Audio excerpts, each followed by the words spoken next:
40-year-old Nyangoma Antoinnate, a resident of Undeje, Luwero district, is a mother to 3 children.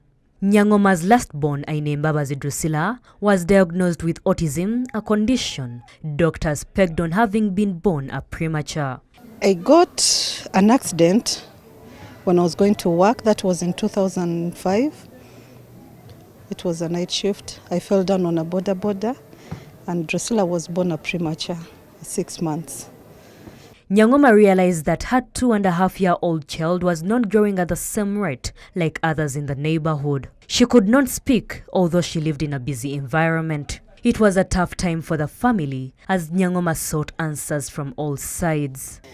The first thing is I got saved. I became a Muslim. I slept in mountains, Bukalango, Chiwamirembe, with a girl, knowing that the next day the girl would talk.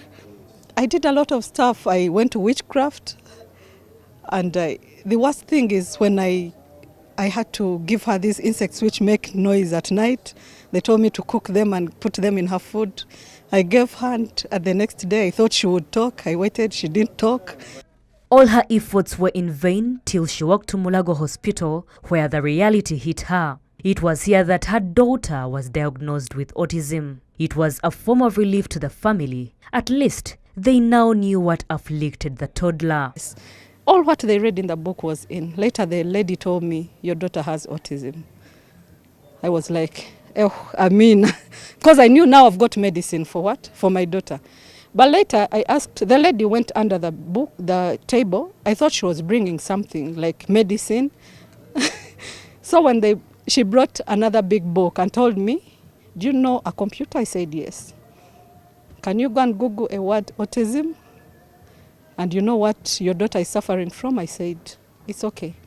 It turned into despair when the family was informed that there was no known cure for autism. All they had to do was embracing this new reality and love the child. You have to pray, you have to love your kid, you have to understand this situation, you have to accept. Autism is a developmental disorder characterized by troubles with social interaction and communication and by restricted and repetitive behavior. Problems soured when Nyangoma's husband disowned the child, insisting he could not give birth to a child with such a condition. Now, me, myself, I'm a victim. The dad of my daughter, after knowing that my daughter doesn't talk, he said at their home they don't give birth to such kids. And I wouldn't neglect her because it's me who carried her in my womb, so I wouldn't neglect her. Mbabazi was later taken to Donor Center, a home for autism founded by Dorothy Nambi, also a mother to an autistic child. Nambi notes most Ugandans attribute autism to witchcraft, which affects the child's growth. So if we can maybe raise more awareness through such opportunities, then people will try to understand what is autism than people hiding in the dark, because you find rich people having these children because society says, oh, there was like maybe some kind of witchcraft that went on.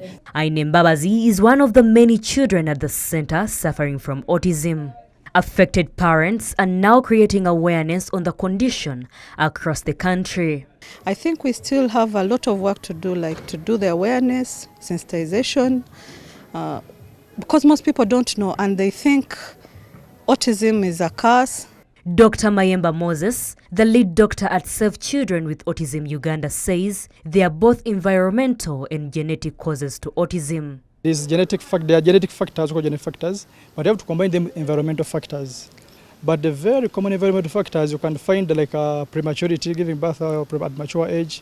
If a kid is born with a low birth weight, if the mom maybe got some illnesses during pregnancy, at times when she gets like problems while delivery, maybe because the kid is deprived of oxygen.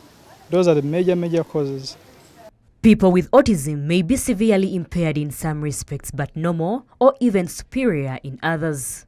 Unfortunately, most affected children are hidden from society, with many families considering them curses. Witchcraft is usually the first resort.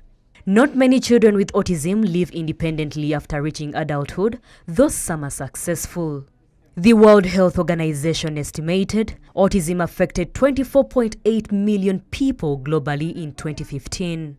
Many of the autistic children have been looked at as outcasts and a source of witchcraft. But if we help and care about these children, they can turn out to contribute to the political, economic and social development of this country. Violet Namata, NBS Live at 9.